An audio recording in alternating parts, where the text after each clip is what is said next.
आता थोड्या कार्यक्रमाचं होत आहे. आजचे नियोजित निर्माणकार हरिभक्त आणि प्रवीणजी महाराज कराड मुक्काम इंजेवी कर्ज महाराज गेल्यावर उपस्थित आहे. तरी सरकारने विनंती आहे की त्यांनी ताबडतोब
वाजवा भक्ती प्रतिपाळे दिन भोवसरे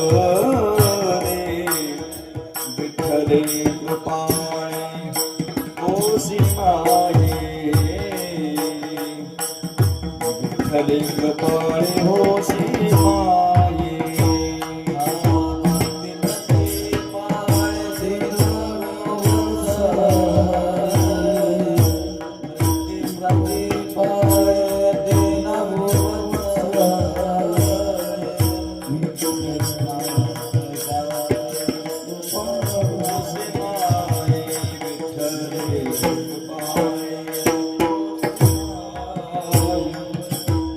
प्रतिपाळे दिन भोवत्सरे भक्ती प्रतिपाळे दिन भोवत्सरे विठ्ठले कृपाळे होसी माये विठ्ठले कृपाळे होसी माये भक्ती प्रतिपाळे दिन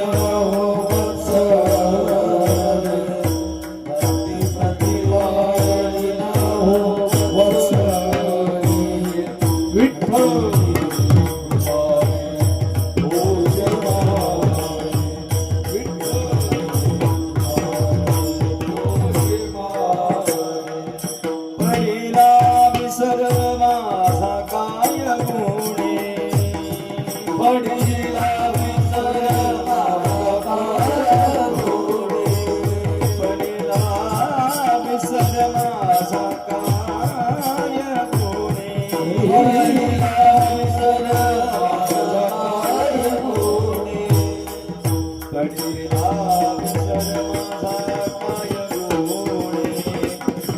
कपाळ हे उणे काय करू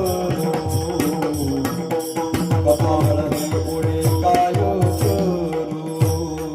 पहिला विसर माझा काय गुणी कपाळ हे उणे काय करू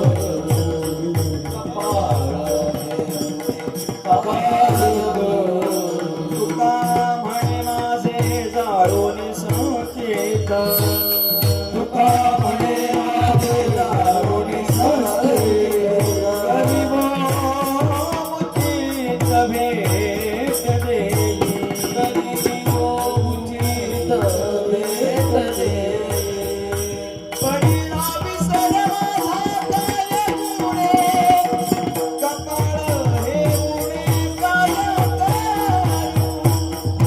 कपाळ हे उणे काय करू पडिला विसर माझा काय गुणे कपाळ हे उणे काय करू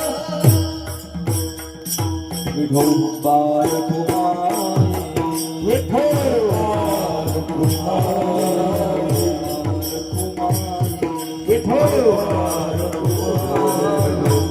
काय करू विठोबाय कुमार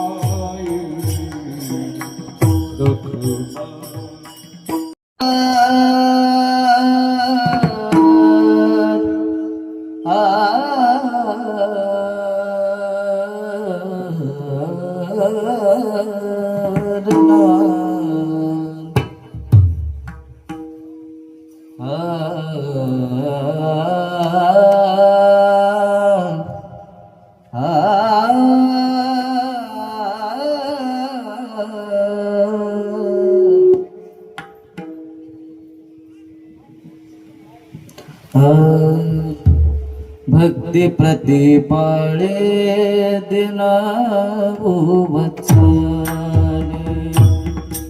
भक्ति प्रतिपाळे दिना वत्सले भक्ति प्रतिपाले देना भक्ति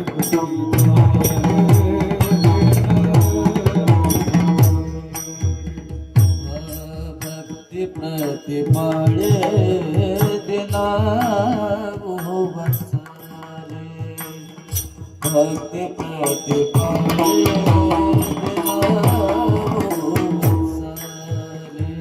भक्ति प्रतिपाले देना भक्ति प्रतिपाले देना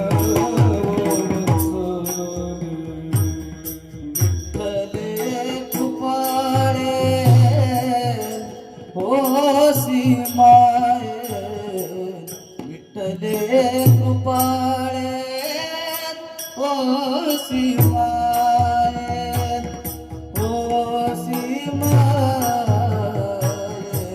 पाहिला विसर माझा काय गुणे पाहिला विसर माझा काय गुणे विठ्ठले कृपाल होसी माय विठ्ठले कृपाल होसी माय विठ्ठल कृपाल होसी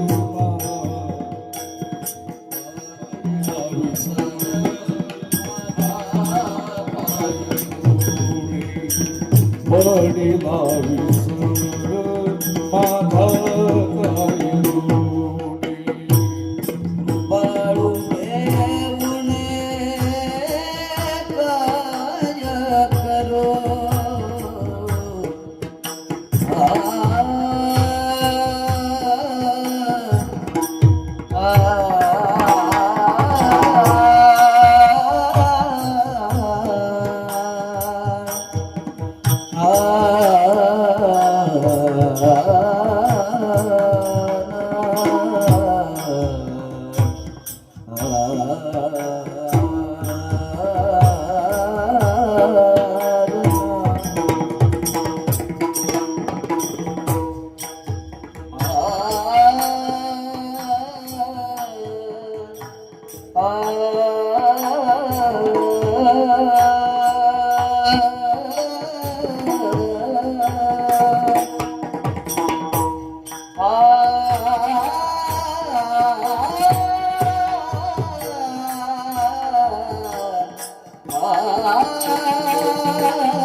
कृपा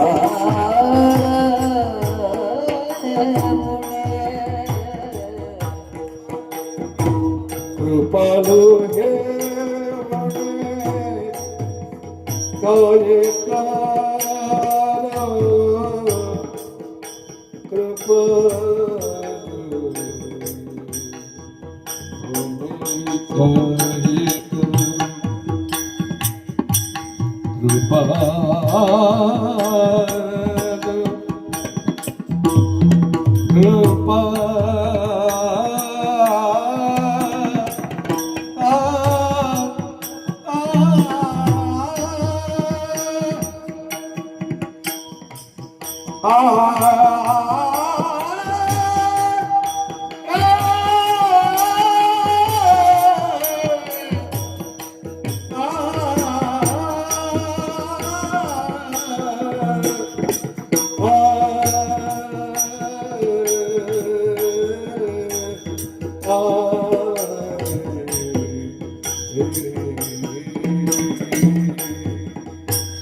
कपाळ घेऊने काय करो माया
पाहिला माझा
भक्ती प्रतिपाळे जिनवो वत्सले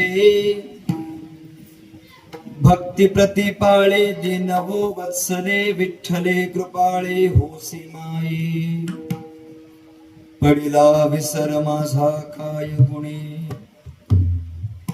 कपाळ हे उणी काय करू तुका म्हणे माझे जाणूनी संचित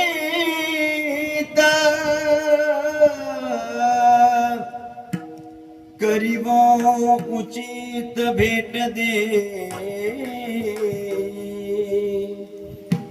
पडला विसर माझा काय गुणे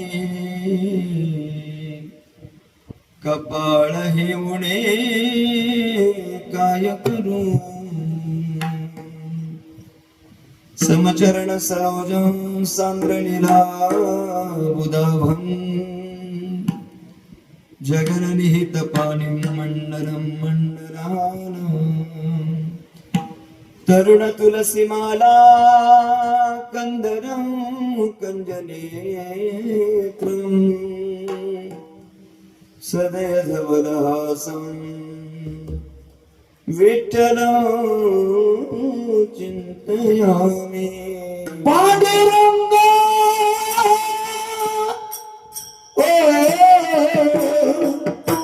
पांडुरंग करू व्रत मन मन पांडुरंग पांडुरंग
करू कदम कदम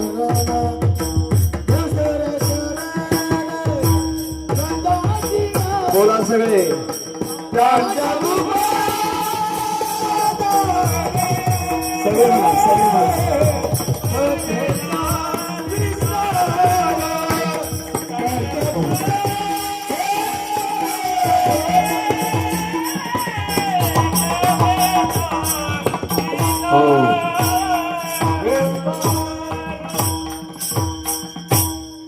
पांडुरंगा करू प्रथा मन मन दुसरे चरण संतांची त्यांच्या कृपाने कथेचा विस्तारू बाबाजी सद्गुरु दास तुका ओम नमो ज्ञानेश्वरा करुणाकर दयाळ तुमचा अनुग्रह लाधलो पावन झालो चराचरी नमो सद्गुरु तुकया ज्ञानदीपा नमो सद्गुरु सचिदानंद रूपा नमो सद्गुरु भक्त कल्याण मूर्ती नमो सद्गुरु भास्करा पूर्ण कीर्ती सेवेलागी सेवक झालो तुमच्या लागलो निज चरण अहो स्वामी तुकया देवा यावरे न करावा वेरू आता अभिनव वाक्विलासिनी जे चातुर्यार्थ कला कामिनी ते शारदा विश्व मोहिनी नमिनी मिया जयांचे केलिया स्मरण होई सकळ विद्यांचे अधिकरण तेची बंधू श्री चरण श्री गुरूंचे ते नमस्कारो आता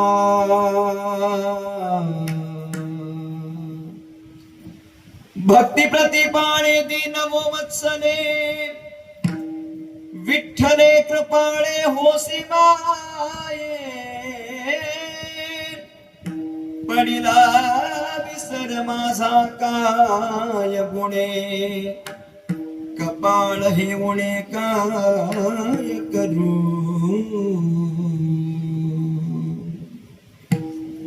थोडा बेस करेल अखिल गुणनिधान रुक्मिणी प्राणसंजीवन भगवान श्री परमात्मा मुक्त कैवल्य तेजोनिधी विश्वसंत मौली महावैष्णव ज्ञानेश्वर भगवान वैराग्य मूर्ती जगदोद्धारक जगद्गुरु श्री संत तुकाराम महाराज आदी सकल संत तुंबेनी आपल्या समस्त या परिसरातील ज्येष्ठ धर्माचार्य कीर्तनकार प्रवचनकार कथाकार आदी करून वारकरी संप्रदायाच्या आध्वर्य महात्म्यांच्या कृपा आशीर्वादाद्वारा समस्त ग्रामस्थ मंडळ, ग्रामस्थ माता भगिनी मंडळ, ग्रामस्थ नवतरुण मंडळ, आमलेपाडा आणि परिसर आपल्या सगळ्यांच्या अथक परिश्रमातून संयुक्त विद्यमाने आणि परिसरातील सर्व गुणीजन भाविक भक्त मंडळी आपल्या सर्वांच्या प्रार्थने उपस्थितीमध्ये समापन्न होत असलेला अखंड हरिनाम जपयज्ञ सोहळा आणि या सोहळ्यातील आजची ही 6व्या दिवसाची कीर्तन सेवा सद्भाग्याने माझ्या वाट्याला प्राप्त झालेली आहे. परमार्थिक स्नेही आदरणीय किरण महाराजांनी मला फोनद्वारे संपर्क केला. माऊली महाराज संपर्कात होते आणि तद्निमित्ताने आपल्या सगळ्यांच्या दर्शनाचा योग मला प्राप्त झाला. कार्यक्रमाच्या नियोजित वेळेपेक्षा मला 15 ते 20 मिनिटं पोहोचायला उशीर झाला. त्याबद्दल प्रारंभीच अंतःकरणपूर्वक दिलगिरी व्यक्त करतो. खर तर मुळातच स्वभावता उशिरा यावा असा माझा काही मानस नव्हता, परंतु प्रवासामध्ये होणाऱ्या वाहतुकीच्या प्रतिबंधामुळे मला थोडंसं पोचायला उशीर झाला आणि तद्निमित्ताने अंतःकरणपूर्वक सगळ्यांची दिलगिरी याचना व्यक्त करतो आणि प्रस्तुत चिंतनाकडे वळतो. विठ्ठला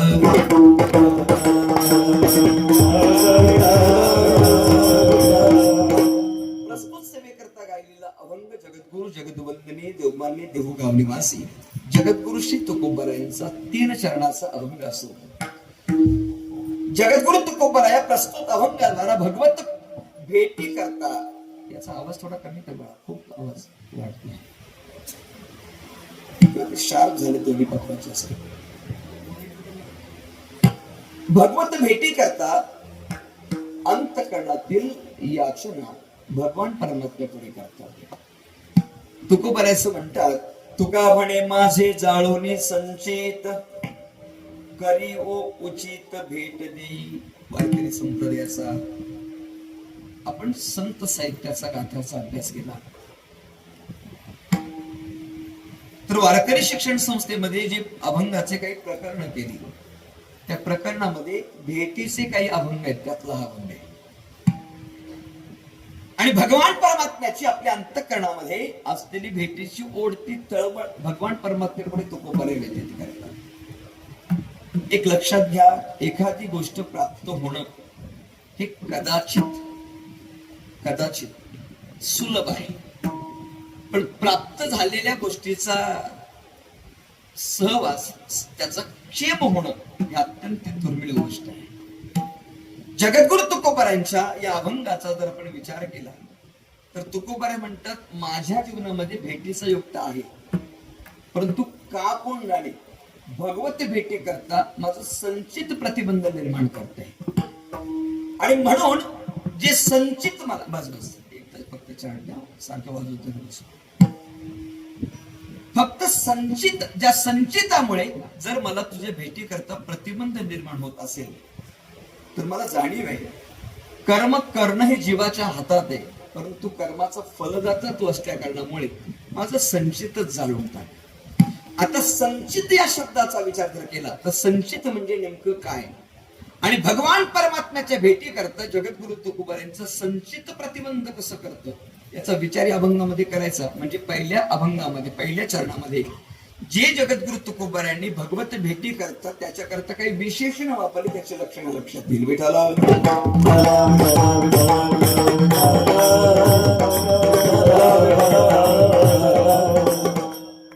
एक लक्षात घ्या महाराज, भगवान परमात्म्याची भेट होणं, परंतु भेटीतून वियोग होणे जास्त कष्टप्रद आहे. एक वाक्य बोलून जातो. अगदी जबाबदार मंडळी माझ्या समोर आहे. कीर्तन जरी उशिरा सुरू झालं तरी ते वेळेत संपेल, त्यामुळे चिंता करू नका. फक्त कीर्तन श्रवण करत असताना अतिशय एकाग्र चित्ताने ऐका. मला काही येतं म्हणून ऐकू नका. मी संतांचं वाङ्मय तुमच्यापर्यंत घेऊन आले म्हणून ऐका. कारण माझ्या पदरचे यातलं काहीच नाही. जे संतांचं वाङ्मय मी अध्ययन केलं, गुरुकृपेने जे मला प्राप्त झालं ते आपल्या समोर ठेवायचं, याच्यापेक्षा मला काही येत नाही. चिंतनाचा मुद्दा असा आहे, भगवान परमात्म्याच्या भेटी करता जितके यातना, जितके क्लेश, जितकं दुःख, त्याच्यापेक्षा अधिक दुःख हे भगवान परमात्म्याच्या वियोगातील लक्षात ठेवा. संत महात्म्यांना भगवान परमात्म्याचा योग होणं जितकं आनंदप्राय वाटतं, त्याच्यापेक्षा त्याचा वियोग हा जास्त कष्टप्राय वाटतो.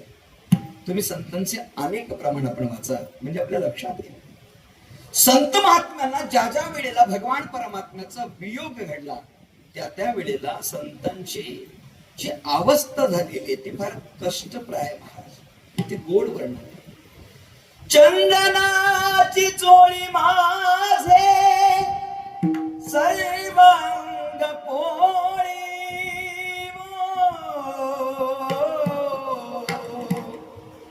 कान्हुवन माळी वेगी भेटवा. काय महाराजांची भाषा आहे.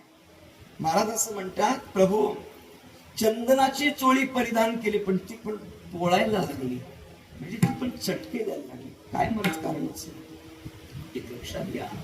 भगवत भेटीपासून घडलेला वियोग कान्होवन माळी वेगी भेट वाका, त्या परमात्म्याची भेट व्हावी. चंदन काय करतो? शीतळे ते चंदन. चंदनाचा गुणधर्म जर आपण लक्षात घेतला तर महाराज म्हणतात, उकळत्या तेलामध्ये, उकळत्या म्हणते मी, तापवलेल्या नाही, केवळ तापवणं वेगळं आणि उकळलेलं तेल वेगळं. उकळत्या तेलामध्ये चंदनाचा एवढा अंश जरी टाकला तरी चंदनामध्ये सद्गुण असा आहे की उकळत्या तेलाला सुद्धा शांत करण्याची क्षमता त्याच्यात. हा तापली कुडी निववितो चंदन, महाराज म्हणतात. एवढी क्षमता त्याच्यात आहे. महाराज म्हणतात, त्या चंदनाची चोळी करून मी परिधान केली, पण ती सुद्धा माझ्या अंगाला त्रास करू लागली, त्रागा करू लागली, लाई करू लागली, पोळायला लागली. त्याचं कारण काय? भगवान परमात्म्याच्या भेटीचा घडलेला जो वियोगाचा क्षण आहे, त्या वियोगाच्या क्षणाचं संत महात्म्याला झालेली ती अवस्था आहे. महाराज म्हणतात, भगवत प्राप्तीनंतर घडलेला वियोग किती क्लेशदायक, किती क्लेशदायक आहे. दिनतैसी रजनी झाली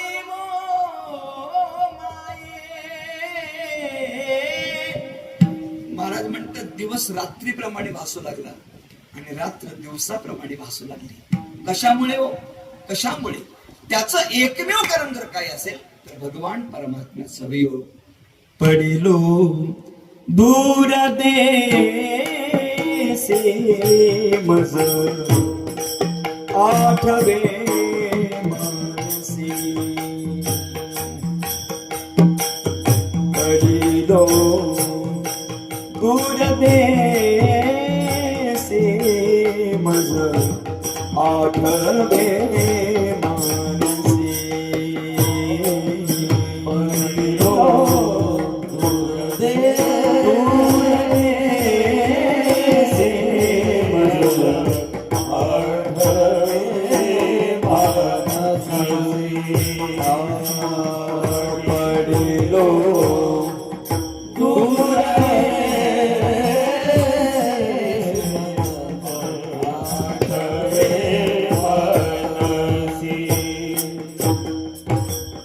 नको नको हा वियोग, कष्ट होता ती जीवासी, दिन तैसी रजनी वो झाली माई. महाराज म्हणतात, नको नको हा वियोग, कष्ट होता ती जीवासी. भगवान परमात्म्याच्या भेटीचा जितका आनंद आहे त्याच्यापेक्षा अधिक पटीनं भगवान परमात्म्याचं वियोगाचं दुःख संतांनी जीवाला काही नाही. एक उदाहरण बोली सगळ्यांच्या पाठात. आपण पंढरपूरला सगळे जाणारे म्हणजे सगळे जातो की नाही आपण पंढरपूर. पंढरपूरला जात असताना आपण घरातून किती लोकांना निरोप देतो बघा ना, एक विचार करा, कल्पना करा. पूर्वीचा काळ सांगू का? पूर्वीचा काळ एक 15-20 वर्षापूर्वीचा काळ लक्षात घ्या. 15-20 वर्षापूर्वी एखादा वारकरी गावातून वारीला जायचा, एखादा. मग तो वारीला निघाला की घरातल्या मंडळींनी निरोप द्यायचा, पण सगळ्या गावात फेरफटका मारायचा. उद्या वारीला चाललो बरं का, उद्या वारीला. जाण्यापाठीमागची धारणा काय? अनेक धारणा असायच्या. मग तो वारीला निघाला की त्याचं दर्शन घेता घेता कोणतरी त्याच्या हातावर 5 रुपये द्यायचं, 10 रुपये द्यायचे. आता हे कशा करतात? त्याच्याकडे पैसे नाही म्हणून नाही महाराज, त्याच्याकडे पैसे नाहीत म्हणून पैसे दिले जात नसायचे. पण आपण जाऊ शकत नाही, मग कमीत कमी जो चाललाय त्याच्या वाटेला लागले. महाराज म्हणायचे त्याच्याकडे पैसे दिले की मग त्याला लोक म्हणायचे येताना प्रसाद घेऊन या किंवा 5 रुपये घ्या, आमचा देवाला नमस्कार सांगा, तुम्ही चालला, तुमचा प्रवास सुखकर व्हावा. अशा अनेक गोष्टी असायच्या. काळ बदलला. पूर्वी एखादा वारकरी जर पंढरपूरच्या दिशेने निघाला तर तो सगळ्या गावाला सांगून जायचा, आता वारकरी जातो कधी आणि जाऊन येतो कधी, ना घरातल्यांना माहिती ना गावातल्या लोकांना माहिती. बरं का माहिती होईल महाराज? गेलेला वारकरी पूर्वी जर गेला तर दादा प्रसाद घेऊन यायचा, आता तो प्रसाद आणत नाही, आणि प्रसाद आणला तर तो वाटला जात नाही, तो चहात खाल्ला जातो. तुम्ही ज्या अर्थी मनापासून हसलं त्या अर्थी सगळं घडतंय आपल्या इथे, बरोबर की नाही? हे काय मी तुमच्यातलाच देणार नाही का? लक्षात आलं का? त्या प्रसादाचा वाटप न करता आपण त्याच्या चहामध्ये कुरमुरे चहात खातो. ऐका, त्याचा नाश्ता बनवला जातो. हा विनोदाचा भाग सोडा, मला काय सांगायचं नीट ऐका. एखादा वारकरी पंढरपूरच्या दिशेने जर निघाला तर तो घरातल्या कमीत कमी 5-25 लोकांना निरोप देतो. काय म्हणते तुमचं सगळ्यांचं? कमीत कमी म्हणाला. आत्ताच आपण निघाला तरी तो घरातल्या 5-10 लोकांना सांगतो, बहिणीला फोन करतो, साडूला फोन करतो, मेवण्याला फोन करतो, सासूरवाडीला फोन करतो, सगळ्यांना सांगतो उद्या पंढरपूरला चाललोय किंवा उद्या तीर्थयात्रा चाललोय. सगळ्यांना निरोप देतो. मला प्रामाणिकपणे सांगा महाराज, पंढरपूर सोडताना एकदा तरी पांडुरंगाला विचारतो का? एकदा तरी? ज्याच्या भेटी करता आपण पंढरपूरला गेलो, कमीत कमी परतीच्या प्रवासाला, पांडुरंगा आज एकादशी बरं का, आणि खूप आनंद मिळाला तुझ्या पंढरपुरामध्ये. तसं तर 365 दिवस आमचा तो सांभाळ करतो, आणि इथे आल्यानंतर पण एवढा चांगला सांभाळ केलास ना, कुठलाच त्रास नाही झाला मला, ना सर्दी, ना पडसं, ना डोकं दुखलं, ना ताप आला, ना अंग दुखलं, काहीच झालं नाही. मला माहिती तुझ्या आमच्या लक्ष आहे. काय रे पांडुरंगा, तू आमच्यावर 365 दिवस नजर ठेवतो, आमचा सांभाळ करतो. तुझं कसं काय?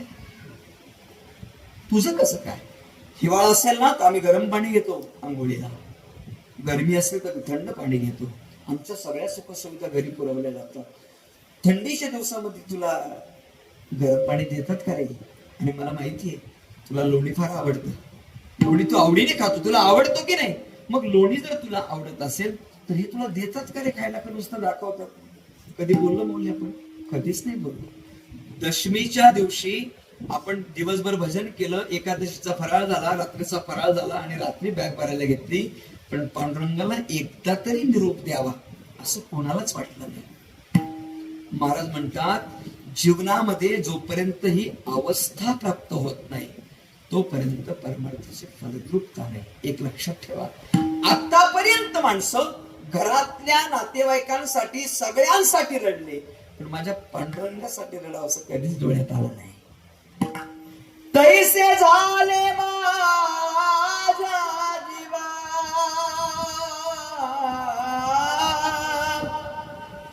केव्हा भेटसी केशवा पांडुरंगा, केव्हा भेटसी. कधी वाटलं महाराज आपल्याला पांडुरंग परत भेटावा? कधीच नाही. निरोप देत असताना त्या पांडुरंगाला भेटण्याऐवजी आम्हाला आमच्या बसमध्ये विंडो सीट कशी मिळेल याच्याकरता आमचा अट्टा चाललाय. महाराज, असं ज्याचं जीवन त्याला अभंग काय कळेल, काय कळेल त्याला अभंग? पण महाराज, ज्याच्या जीवनामध्ये भगवान परमात्म्याच्या भेटीचा वियोग झाल्यानंतर ज्याची अवस्था जीवना वेगळी मासोळी, जीवना वेगळी मासोळी,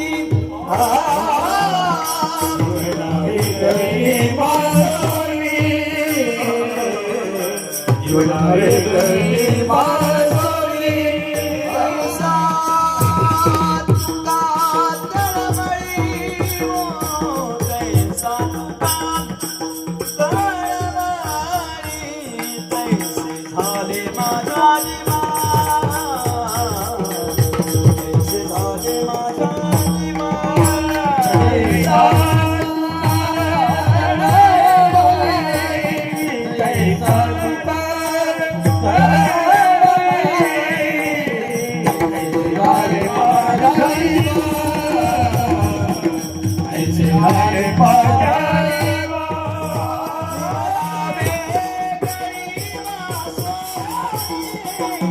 तैसा तुका तळमळी, तैसा तुका तळमळी, तैसा तुका तळमळी.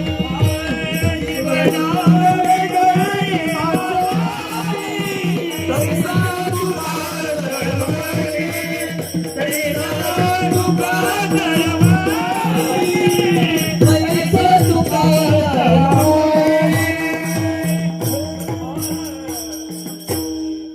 जगद्गुरु तुकोबारे संत जीवना वेगळी मासोळी. जीवन म्हणजे पाणी. त्या पाण्यापासून त्या माशाला अलिप्त केल्यानंतर मासे फार काळ टिकत नाही महाराज, फार काळ टिकत नाही. मी शाळेमध्ये एक पुस्तक वाचनात असा फार अनुभवाकडे लक्ष देऊ नका, आणि या गोष्टीचा अनुभव असण्याचं काही कारण नाही. त्या पुस्तकात असं लिहिलं होतं, माशाचा आणि पाण्याचा किती जवळचा संबंध आहे. मासा पाण्याशिवाय क्षणभर सुद्धा राहू शकत नाही. किती? क्षणभर. एकदा का त्याला पाण्यापासून विभक्त केलं की त्याच्या जीवाची तडफड होते, तळमळ होते जीवाची. आणि मासा पाण्यापासून विभक्त झाल्या कारणामुळे प्राणाचा त्याग करतो. नुसता त्याग करत नाही, तडफड करून त्याग करतो. आता पुढचं आहे का जे महत्वाचं आहे. महाराज म्हणतात, असा तडफड करून ज्याने आपल्या प्राणाचा त्याग केलाय तो मासा ज्याने सेवन केला, ज्याने खाल्ला. त्या पुस्तकात आले होता, त्या पुस्तकातलं सांगते, अनुभवातलं नाही सांगत आहे. हा, एवढा विस्तार करायचं काही कारण नाही, पण पाण्याचा आणि माशाचा किती संबंध आहे. ज्या तुकोबारांनी संबंधाचं शेवटचं टोक सांगितलंय अभंगातलं, हे शेवटचं टोक. आधी माता मुलाचं आणि बाळाचं उदाहरण पण दिले, आईचं आणि मुलाचं. ते पण त्यांना कमी वाटलं, कारण तुकोबारांना माहिती होतं मुलगा आईपासून ताटातून झाल्यानंतर तोपर्यंतच रडत बसेल जोपर्यंत त्याला बाहुली भेटत नाही. पण एकदा का बाहुली भेटली का तो घरी नंतर आई भेटत, आई बघत नाही, तो पहिले म्हणतो ती कुठं गेली.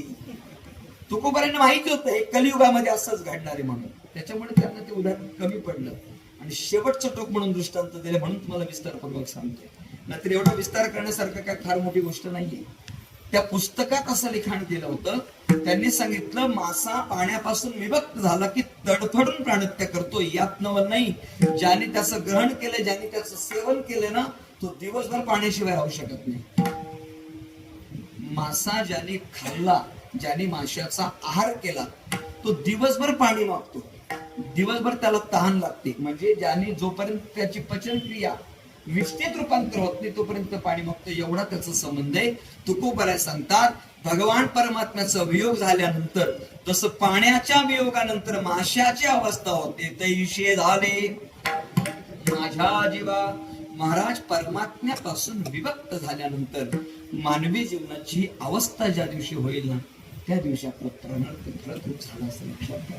पुन्हा एकदा वाक्य बोलतो, कुटुंबातल्या आप्तेष्ट मित्र परिवारासाठी रडणारी माणसं खूप भेटतील, पण ज्या दिवशी आपल्या डोळ्यामध्ये प्रभू परमात्म्याकरता आपल्या डोळ्यातून अश्रू येईल, त्या दिवशी आपल्या परमार्थाचं शेवट सुद्धा झालं समजायचं. अजून काही वेगळं समजायचं कारण नाही. काय अवस्था आहे महाराज. गोपिका रडत होत्या. मी एक चित्र पाहिलं आणि त्या चित्राचं निरीक्षण करत असताना गोपिकांचा संवाद तिथे लिहिला होता. त्या गोपिकांनी सांगितलं, एक चित्रकारा एक काम कर, चित्र छान काढ, पण या कृष्णाच्या मूर्तीला पाय काढू नको. पाय नाही काढायचे म्हणे त्याला. त्या चित्रकाराने विचार केला, पायाशिवाय चित्र अपूर्ण राहील, ते पूर्ण करण्यासाठी मला पाय काढावे लागतील. नाही काढायचं सांगितलं ना मी तुला. कृष्णाच्या मूर्तीला या चित्रामध्ये पाय काढायचे नाहीत. आणि मग त्याने त्याचं कारण विचारलं, गोपिकांना विचारलं, का बरं नाही काढायचं. त्याने सांगितलं, जो जिवंत होता, जो चेतन होता, तो आमचं प्रेम नाही समजू शकला. याला पाय काढल्याने हा पण निघून गेला तर काय करायचं. याला जर तू पाय काढले आणि आम्ही याच्यावर प्रेम करायला सुरुवात केली आणि ही चित्रातली मूर्ती पण निघून गेली, तर आम्ही कोणाकडे बघायचं. काय प्रेम असेल महाराज गोपिकांचं.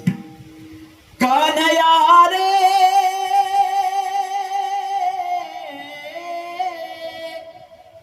जग जेठी देई भेटी एक वेळा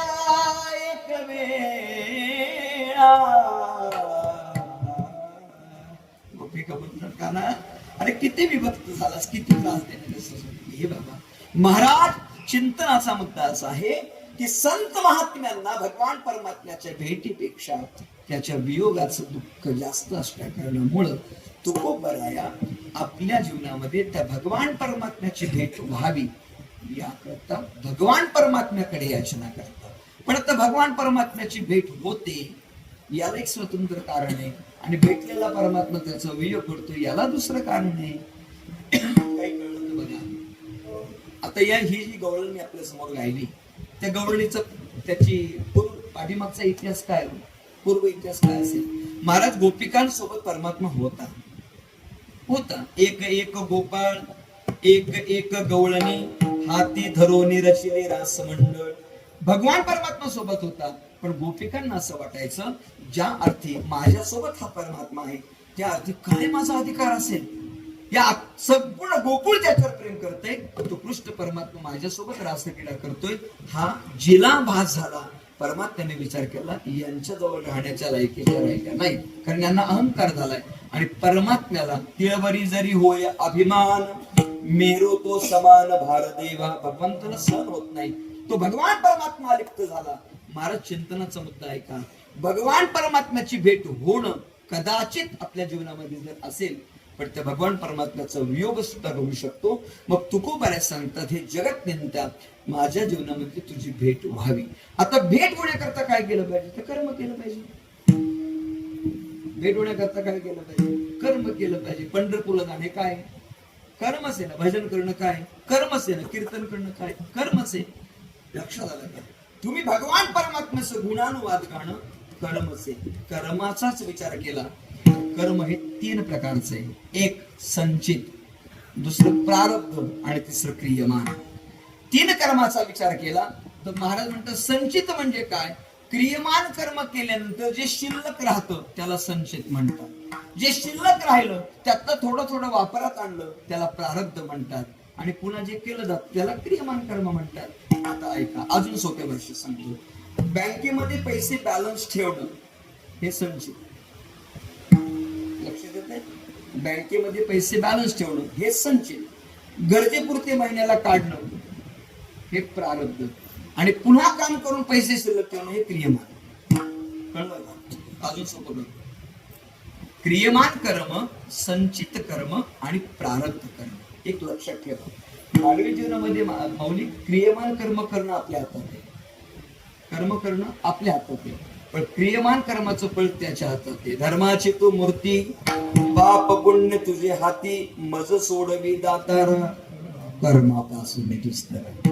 महाराज म्हणतात कर्म करणं माझ्या हातात आहे, पण फल दातात. मी नेहमी उदाहरण सांगितलं. एक भिक्षुक दारावर आला, भिकारी, आणि गृहस्थाचा पहिला नियम आहे कोणी भिकारी होते, भिक्षुक होते, त्याला आपण अन्न दिलंच पाहिजे. हा आपला नियम आहे बरं का, काय म्हणून लक्षात ठेवा.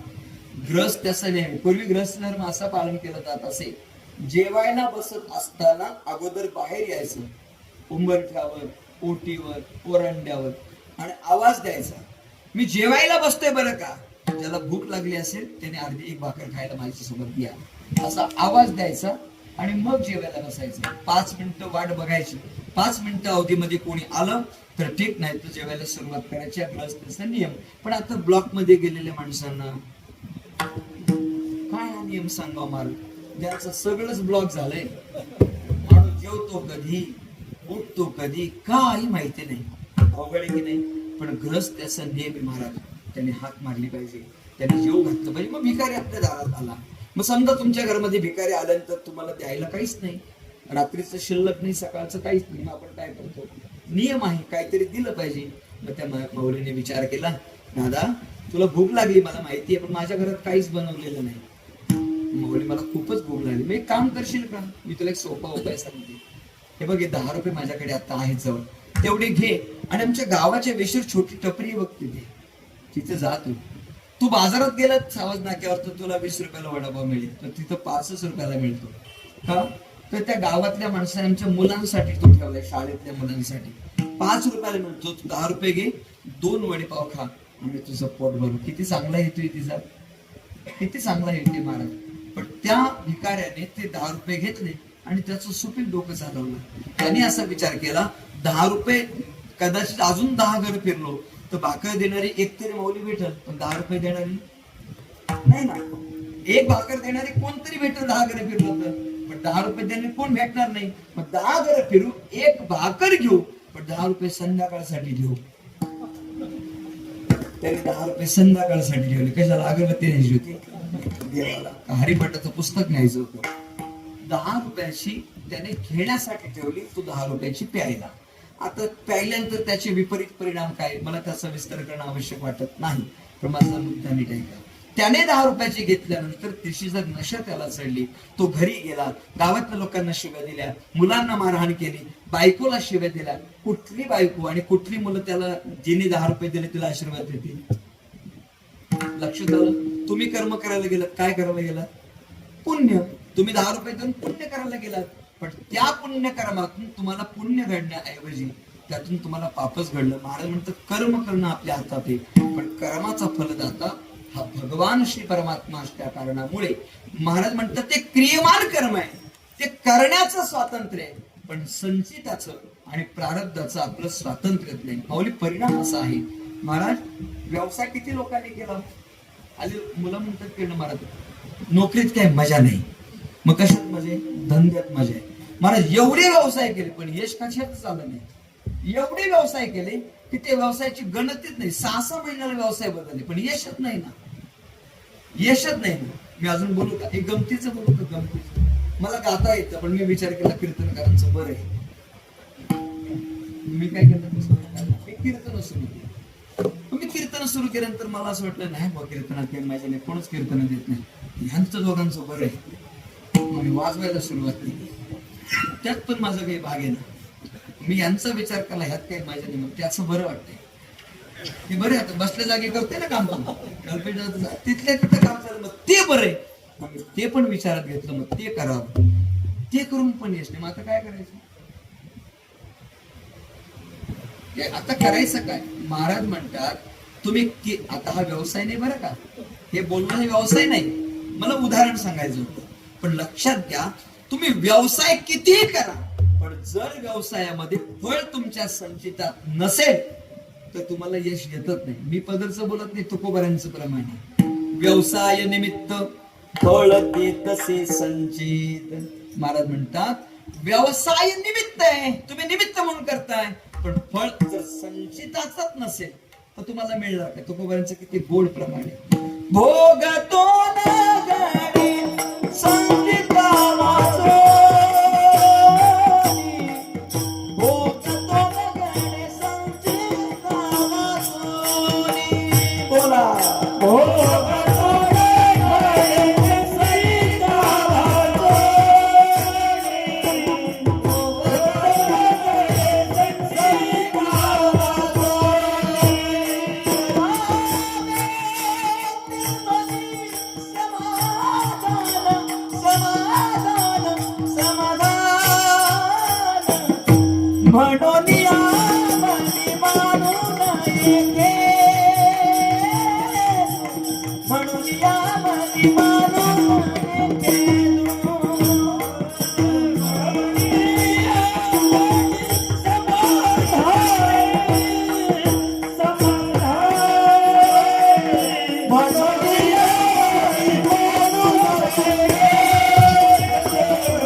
वाचोनी करावे ते मनी समाधान. मला प्रामाणिकपणे सांगा, मी तो मुद्दा मुळशी राहिलो म्हणजे तुमच्या मनात माझ्याबद्दल आदर प्रेम निश्चित आहे, तुम्ही नाही म्हणते लक्षात आलं. तसं मी 4 वाजता घर सोडले. माझी दोन्ही मुलं माझ्यासोबत होते. किती वाजता? 4 वाजता. मी 4 वाजता घर सोडले. माझ्या मित्राचे वडील वारले, त्याला भेट द्यायला गेलो. अनेक ठिकाणी उत्सव होता बाबा, उत्सव होता. आणि उत्सव मध्ये 3 दिवस जायला भेटत नाही, 3 दिवस जायला भेटत नाही मला. आता म्हटलं 3 दिवस उत्सव संपला तरी अनेक वर्षाने, मग ती माणसं नाराज होतं. त्यांना 10 मिनिटं भेट द्यायला गेलो. आणि तिथून आल्यानंतर माझा प्रवास सुरू झाला. मला माहिती नव्हतं मी एवढ्या उशीर मी किरण महाराजांना बोललो बरोबर 8:30ला मी पोहोचतोय, 8:30ला मी तिथे पोहोचणार आहे. पण मला कुठं माहिती, आता हे सगळं मी ठरवलंय हो, हे सगळं मी ठरवलं. मी त्यांना दोघांना पण सांगितलं बापाची काय कसरत आहे आज कळली असं, हे तुम्हाला आत्ता कळलं असेल, हा मोठा तो छोटा, आणि तुम्हाला आत्ता कळलं असेल हे काय कसरत येते. त्यांना विचारा, सिग्नलवर माऊली 5 मिनिटं भेटली, कुठे कल्याणच्या तिथं फेटा बांधता येईल, आणि तिथून फेटा करत फेटा बांधून मी आलो कल्याणच्या नाक्यावर. 5 मिनिटं तो मागून सोडत होता, पतंग कशी उडवतात एक रील धागा सोडायला, तसं तो मागून सोडत होतो, मी बांधत होतो. 3 मिनिटांमध्ये फेटा बांधला त्यांच्या समोर. तो म्हणत होता बाबा मी गाडी चालवतो, म्हणलं नको, एवढ्या अडचणी अजून संकट यायचं. मला एक कशा करता सांगायचे, माझा प्रवास नाही मला सांगायचा, मी सगळं ठरवलं होतं वेळेत यायचं, पण माझं प्रारब्धाने मला संचित सांगत होतो तू वेळेत पोहोचू शकत नाही, किती प्रयत्न कर. तुझ्या प्रारब्धात आजचं कीर्तन 20 मिनिटं बजागे महाराज लेटच हे निश्चित होतं. मी किती प्रयत्न केला असता तरी माझ्या प्रयत्नात यश आलं नसतं, लवकर निघून सुद्धा. खरंच मी लवकर येण्याचं कारण तेच होतं की सगळ्यांच्या भेटीगाठी होतात, सगळ्यांच्या गप्पा होतात, एवढ्यासाठी लवकर यायचं होतं. पण मी ठरवून काही झालं नाही, माझं प्रारब्ध आणि संचित मला प्रतिबंध करत होतं. ऐकते आपण सगळेजण. महाराज म्हणतात भोग तो न घडे संचिता वासू, संचितामध्ये भोग नाही आणि संचित कोणाला बदलवता येत नाही देवाशिवाय. वाक्य ऐकता तुम्ही, देवाशिवाय. आणि जो बदलवता आला असतं तर ज्याचा बाप किंवा ज्याचा मुलगा अयोध्येचा राजा होता, ज्याचा मुलगा अयोध्येचा राजा होता, त्या प्रभू रामचंद्रांच्या पिताश्रींना म्हणजे राजा दशरथाला सुद्धा क्रियमान कर्माचं फळ नाही चुकवता आलं. आलं का? क्रियमान क्रिया घडली, त्यांची अजाणतेपणाने घडलं, जाणून बुजून पण नाही, अजाणतेपणानं बाण मारला, श्रावण बाळ मारला गेला. आई वडिलांना पाणी घेऊन राजा दशरथ निघाल्यानंतर बाळ का बोलत नाही, आम्ही सांगितलेल्या कामाचे कष्ट पडले का म्हणून माता पिता बोलायला लागले. पण आपल्या कर्मामुळं या श्रावण बाळाच्या कर्माला दोष लागतो की काय, माता पिता त्याला शाप देतील की काय, असा भाव निर्माण झाला. आणि सांगितलं मी तुमचा मुलगा श्रावण नसून मी अयोध्येचा राजा दशरथ आहे. मग आमचा मुलगा कुठे आहे? मग घडलेला प्रसंग सांगितला आणि घडलेला वृत्तांत ऐकल्यानंतर तळमळ करत करत माता पित्यांना शाप दिला, जसं आम्ही आज पुत्र वियोगाने मरत आहोत तसं तुला पण मरावं लागेल. ऐकताय आपण सगळे महाराज, या कर्माचं फळ जर राजा दशरथाला चुकत नाही तर आपल्याला कसं चुकेल. पण ऐकताय महाराज म्हणतात जर हे चुकवायचं असेल तर त्याकरता एकच पर्याय, त्याच्याकरता हरीची कृपा व्हावी लागते. 2 गोष्टी आहेत, एक तर तो भोगून संपवावा लागतो, ऐका, एक तर तो भोगून संपवावा लागतो, नाहीतर त्याला हरीची कृपा व्हावी लागते. भोगून संपवता येतो महाराज, भोगून संपवावा लागतो, नाहीतर हरीची कृपा व्हावी लागते. तू नाथबाबांचे गोड प्रमाणे एका जनार्दनी भोग प्रारब्धाचा आणि हरी कृपे त्याचा किंवा नाश झाला, नाश होय म्हणतात महाराज. म्हणतात भगवान परमात्म्याची जर कृपा जीवावर झाली तर प्रारब्धाचा भोग आणि संचिताचा भोग हा घालवण्याची क्षमता केवळ आणि केवळ माझ्या परमात्म्यामध्ये आहे. एक उदाहरण सांगतो आणि अभंगात प्रवेश करतो महाराज. काय उदाहरण आहे? सगळ्यांना माहिती आहे, प्रमाण देऊन वेळ घेणार नाही. सुदामा ब्राह्मण दुःखे दरिद्री पिढीला सगळ्यांना माहिती की नाही? सुदामा ब्राह्मण इतकी गरीब होती पण मित्राबद्दल फारच भूषण होती, एवढं भूषण कमीच नाही. रोज आपल्या पत्नीला सांगायचं, काय सांगते तू गप्पा, द्वारकेचा राजा माझा कृष्ण मित्र आहे. हो, तो जर तुमचा एवढा मोठा मित्र असेल आणि आपल्या घरी ह्या 18 विषय दारिद्र्य भोगतोय, त्याचं काय? 18 विषय शब्द आहे, 18 विश्व नाही, म्हणजे मी मोठ्याच्या मुखातून ऐकलं. 18 विषय म्हणजे काय? 18 गुणिले 20 असं, हे त्याचं म्हणजे 360 दिवस जे आपण भोगतोय ते भोग. मला एवढं दारिद्र्य त्याच्या जीवनात होतं. मग तू रोज पत्नीकडे आपल्या मित्राचं गुणगान गाते. पत्नी एक दिवस म्हणली का हो, रोज त्याचं गुणगान गाता, एवढा जर श्रीमंत तुमचा मुलगा मित्र असेल तर जा की त्याच्याकडे एकदा, घ्या काहीतरी मागून, उसळी आणा, परत कधीतरी द्या, पण आणा की त्याच्याकडून. रोज म्हणायचा, रोज कौतुक करायचा. एक दिवस पत्नीच्या आग्रहास्तव, थोडं शेती पत्नीच्या आग्रहास्तव सुदामदेव म्हणाले जातो बरं का, त्याला भेटायला जातो. पण ऐकतेस, त्याला तसं भेटायला जाऊ नये, मला माहिती त्याला देण्याची मला काही गरज नाही, पण भगवंताला भेटायला रिकाम्यात जाऊ नये. आपली जुनी मंडळी बघा, जुनी मंडळी सत्यनारायण पूजा करता जात असतील ना, ते 1 रुपया घेऊन जातात सुट्ट्या. 1 रुपया. जुनी मंडळी 1 रुपया घेऊन जातील, 2 रुपये घेऊन जातील. आता असं बदललं, काही 5, 10, 20, 50 काही घेऊन जातात, काही त्यातले सुचवतात.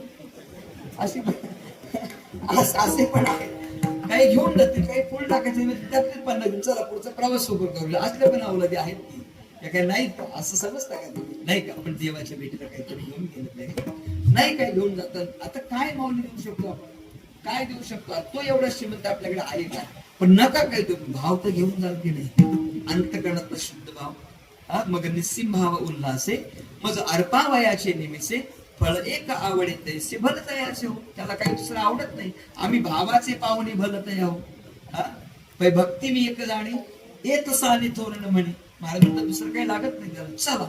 मग महाराज म्हणाले जाईल मी त्याला भेटायला, पण काहीतरी देशील की नाही? म्हणे काय द्यायला त्याला?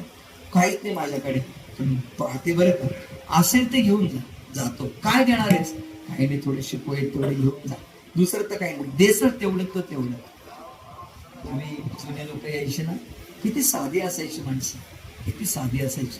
त्या तमूसाच्या पिशव्या असायच्या, अर्धा डझन कोयना केळ्या असायचीच महाराज. त्या केळ्याची किंमत नाही, त्याच्या प्रेमाला फार किंमत असायची. मग तो घेऊन गेला, आणि घेऊन गेल्यानंतर भगवंताने गेला. सगळा कथाभाग तुम्हाला माहिती आहे. गेल्यानंतर मग भगवंताला द्वारपाला निरोप दिला, तुमचा मित्र तुम्हाला भेटायला आलाय, पण तो काही तुमचा मित्र आहे असं आम्हाला वाटत नाही, कारण त्याची अवस्था फारच गरिबीची. त्याचे कपडे मळलेले, फाटलेले, अंगावर काही वस्त्र नाही, धुत वस्त्र नाही, शरीर सुरकुतल्यासारखं आहे, चेहऱ्यावरती काय करायचं? तुमचा मित्र म्हणून सांगितलं. काय नाव बरं सांगितलं? मग सुदामाचं नाव ऐकलं, आणि माझा भगवान परमात्मा आपल्या आसनावरून धावत पळत सुटला. कुणासाठी? सुदाम देवासाठी. दरवाजावर आल्यानंतर सुदामाला पाहिलं, आणि महाराज इतक्या भगवान परमात्म्याने त्याला पाहिल्यानंतर डोळ्यातून अश्रुधारा वाहू लागली. सुदाम्या, अरे किती दिवसात भेटला बाबा, कसा आहेस तो? म्हणजे कृष्णा ओळखलास?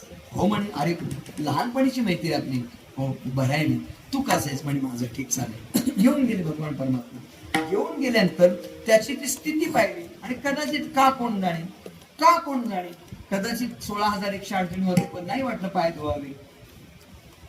वाटलं असेल कधी कधी सर्वसामान्य साधा कीर्तन करायला की पाय धुवावेच नाही वाटत. होतं कधी कधी असं, कधी कधी एखादा साधा महाराज येतो नाही वाटत, असं होतं की नाही? म्हणजे होऊन जातं असं.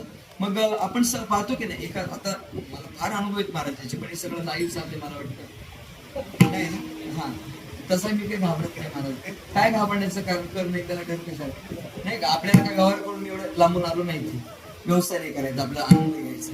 आणि आनंद व्यवसाय केला असताना हिंमत नसते वाटते, गाडी असते. कदाचित त्याचं फळ मी मानतो, माझ्या भगवंताची कृपा, देवाची कृपा, की त्यांना त्याची आवड तरी लागली. पण मुद्दा काय, आपण सर्वसामान्य व्यक्तीला नाही किंमत देणार. मी नेहमी सांगतो, ज्याला भूक लागली त्याला खाऊ घाला. काय मत तुमचं? ज्याला भूक लागली त्याला खाऊ घाला, त्याला तहान लागली त्याला पाणी घाला, त्याला द्या ना. महाराज आपण त्याला देत नाही. परत सुदाम देवाची अशी परिस्थिती झाली, भगवंत म्हणले नाही का तुम्ही पोचत नाही, मी माझा मित्र आहे सुदाम. काय केलं भगवंताने? भगवान परमात्म्याने पात्र घेतलं, आणि डोळ्यांच्या अश्रुधारांनी त्याची पाय धुतले. एवढं प्रेम होतं. पाय धुतले, आणि अक्षदा कपाळी लावण्याकरता असं कपाळावर हात फिरवला. काय परिणाम झाला? तो हात फिरवला, अधिक कपाळावर लिहिलं तर श्री क्षय, आणि मग मागून त्याने कृष्ण यक्षशी याचं रक्षण करा. कशाचं? ऐश्वर्याचं. नुसता हात फिरवले बरोबर गेले महाराज तिथून. कोण गेले? सगळे सोनार गेले, जेवढे होते तेवढे. त्यांनी भावना विचारत बसली, सगळे गेले, आणि सुदाम देवाच्या मंदिरात जाऊन भेटले. म्हणजे काय, कुठून आलात? म्हणे द्वारकेतून आले. कशा करता आलंय? भगवंताने पाठवलं. कशा करता? म्हणजे तुमचं गाव सोन्याचं करून द्यायचंय, असं कृष्णाने पाठवलं. अरे एवढ्या फास्ट तर कुठलीच सर्व्हिस नाही, कुरिअरचं पत्र पण 3 दिवसांनी येतं. तुम्ही एवढ्या घाईत आले कसे काय? म्हणे भगवंताची ऑर्डर आहे, आलात हरकत नाही. म्हणजे तुमचंच घर करायचं, म्हणजे आमचंच एकट्याचं करायचं तर करू नका, आमचं एकट्याचं करायचं करूच नका, सगळं गाव करत असं तर करा. म्हणून आम्हाला भगवंतानी ऑर्डर एकाच घराची दिली. आणि मग निरोप गेला, भावनेचा निरोप असेल, स्पंदनेचा निरोप असेल, भगवंतांनी सांगितलं ना, सगळं गाव सोन्याचं करा. 2 प्रकारचा भाऊ, एक गमतीचा.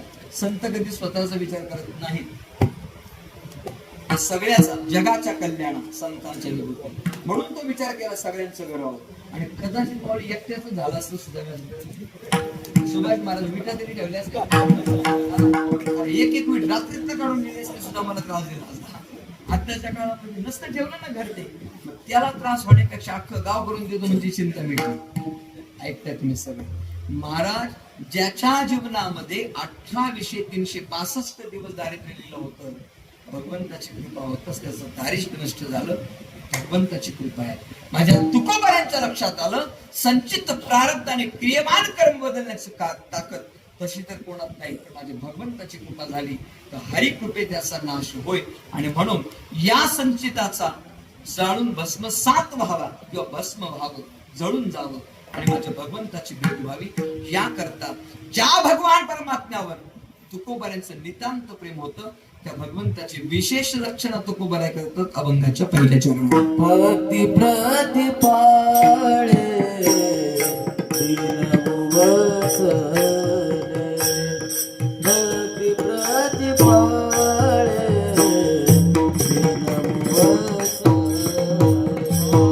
भक्ती प्रतिपाळे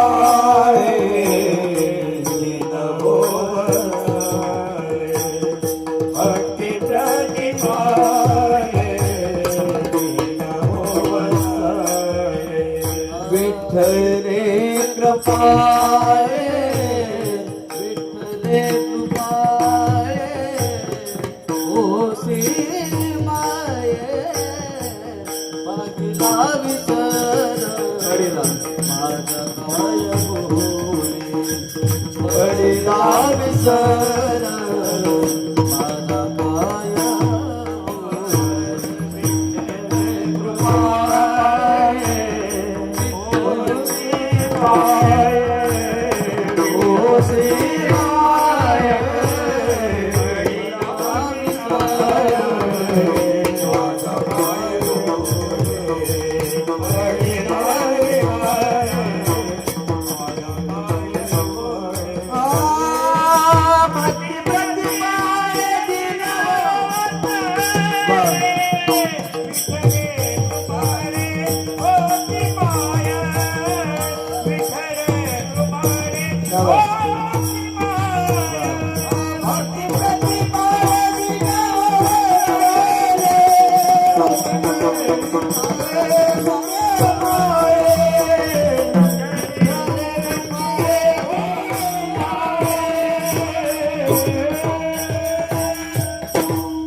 दीन वो वत्सले विठ्ठले कृपाळे होसे माय.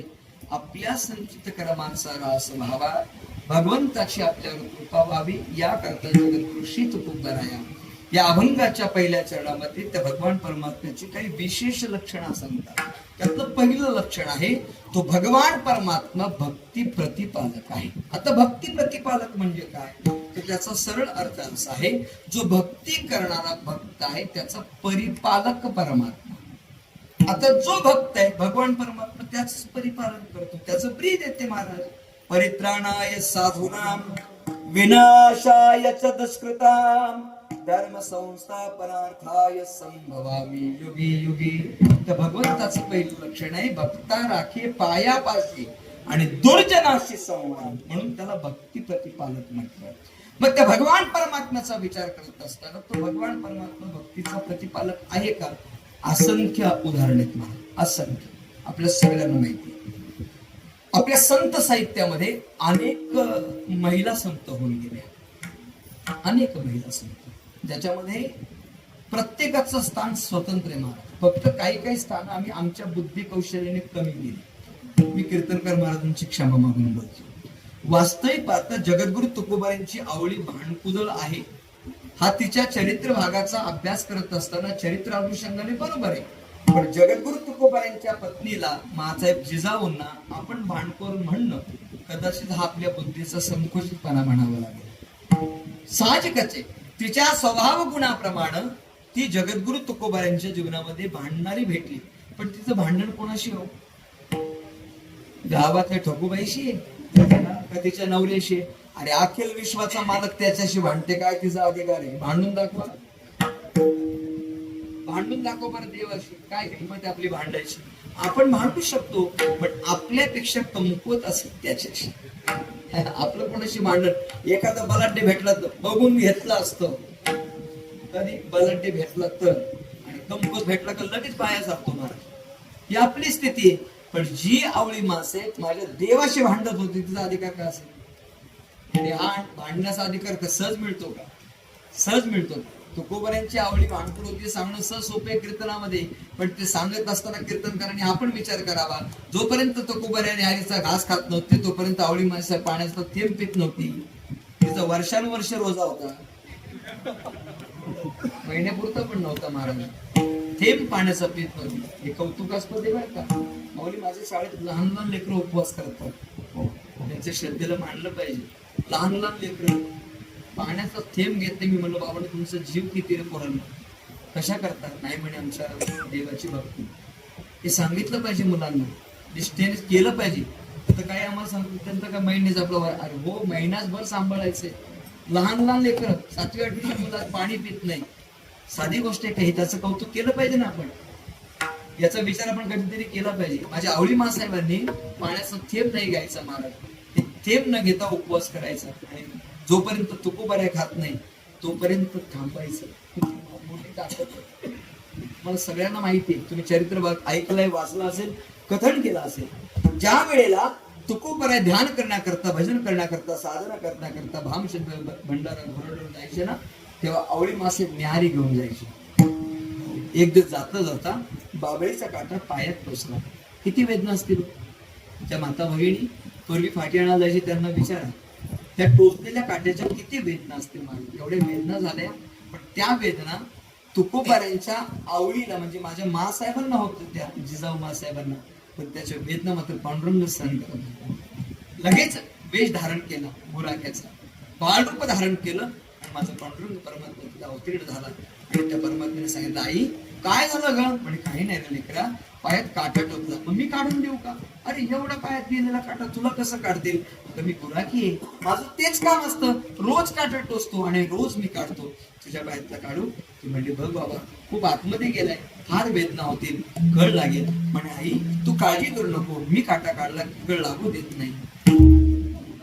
असं कृष्ण म्हणाला. मी काटा काढला की कळ लागू देत नाही महाराज. असे भल्या भल्यांचे काटे काढले नाही, कळत नाही लागून गेले, आणि तो लागूच देत नाही. एखादा आम्हाला सहज म्हणतो कसला तुमचा उपवास, आम्हाला एकादशी नसते ना, बिकादशी पण नसते. मी म्हणतो एकादशी नसते हा शब्द, बिकादशी कुठं? आम्हाला सोमवार नाही ना, बिमवार नाही, आम्हाला ही कुठं भाषा आणली? मी म्हणतो नको धरू राजा उपवास, म्हणजे धरले त्याने एवढं तरी कुस्तीपणे म्हणू नको ना.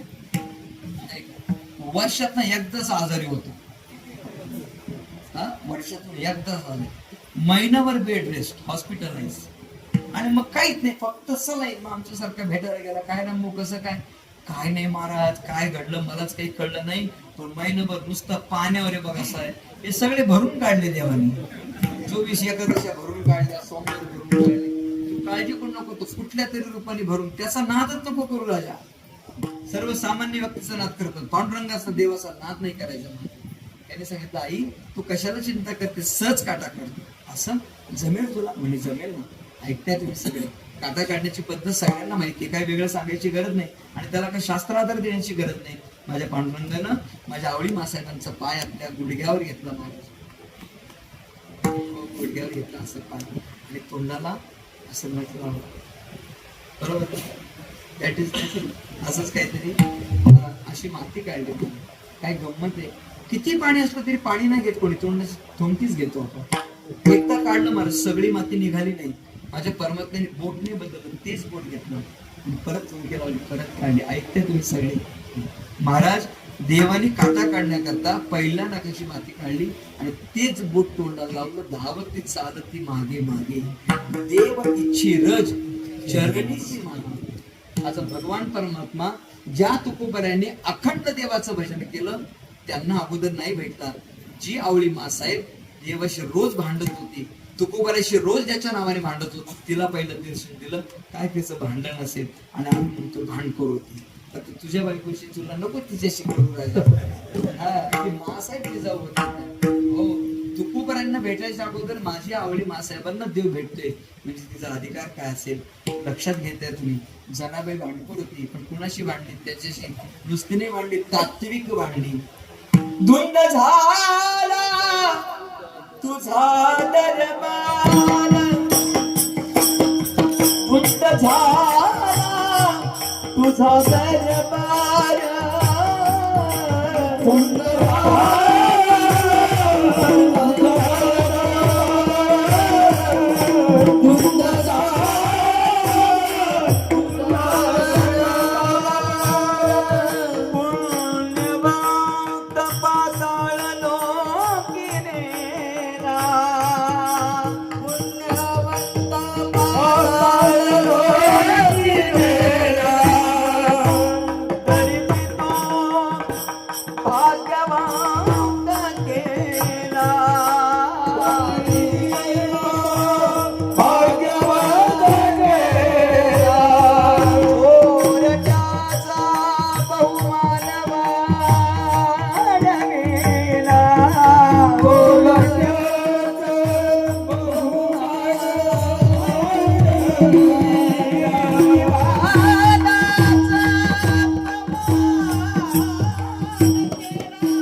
तात्विक भांडण आहे. काय तुझा अहंकार सांगतो कसं आम्हाला माहिती नाही. ज्या वेळेला त्याच भगवान परमात्म्याची भोंगडी त्याचाच नवरत्नाचा हार जनाबाईंच्या घरी राहिला आणि त्या शिक्षेमुळं त्याची शिक्षा मिळाली. त्याचं प्रायश्चित्य म्हणून सोळावर जावं लागलं. म्हणे मला सोळावर द्या पण शेवटची इच्छा विचाराल की नाही. काय शेवट म्हणजे काय इच्छा नाही, ज्याच्यामुळे घडलं त्याला एकदा भेटू द्या. आणि मग भांडायला गेले. महाराज देवाला सुद्धा घाम फुटला असेल जनाबाई दारात आली तर काय त्याचं भांडण असेल महाराज. अशा अनेक महिला संत होऊन गेल्या तर त्या संत मीराबाई. प्रत्येकी करता परमात्म्याने काम केले. हो, प्रत्येकी करता. महाराज म्हणतात मीराबाई संत होते, नुसत्या संत नव्हत्या, राजकन्या होत्या. भोजराजाच्या पत्नी होती. काय त्यांचा अधिकार सर्वसामान्य का महाराज. पण ज्या वेळेला या मीराबाईंना भगवत प्रेम उत्पन्न झालं त्यावेळेला भगवंताबद्दल असलेलं प्रेम काही सगळ्यांना थोडी पाहावं लागलं. मग अनेक कट कारस्थाने मीराबाईंबद्दल झाले. कुणी त्यांना विष प्यायला दिलं, कुणी अनेक नको नको ते प्रकार केले. महाराज विष प्यायला दिल्यानंतर सुद्धा माझ्या मीराबाईंना त्या विषयाची बाधा झाली नाही. महाराज किती गोड प्रमाणे.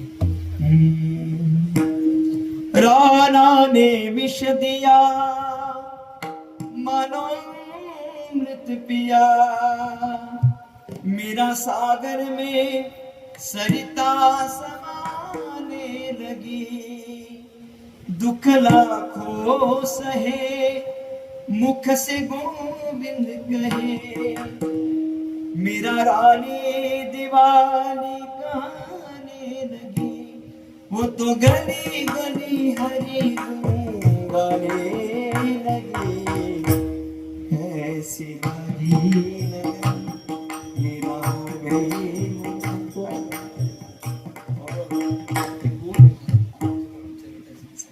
महाराज म्हणतात विष का प्याला राणाजीने भेजा. आठवलं तर मीराबाई घाबरली.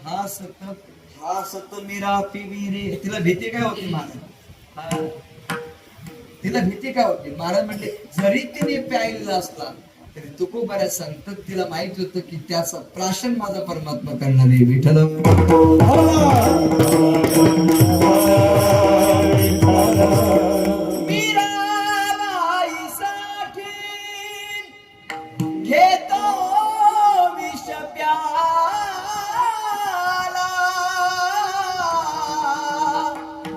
दामाजीचा झाला पाडेवान